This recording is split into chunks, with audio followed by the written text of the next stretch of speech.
बॉलिवूडमध्ये अशा अभिनेत्री आहेत की ज्यांनी पिक्चरमध्ये टॉप केलं, पण लग्नाच्या बाबतीत मात्र त्यांच्या पदरात निराशा पडली.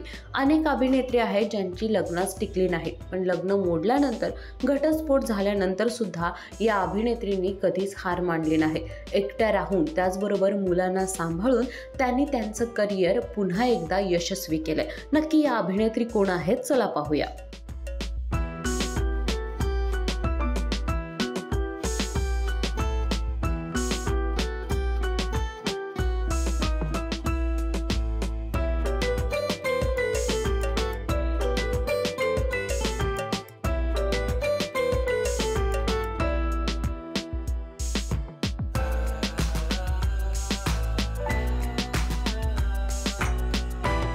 यापैकी कोणती अभिनेत्री तुम्हाला सर्वात जास्त आवडते, नक्की कळवा. त्याचबरोबर त्यांचा चित्रपट कमेंट करायला विसरू नका.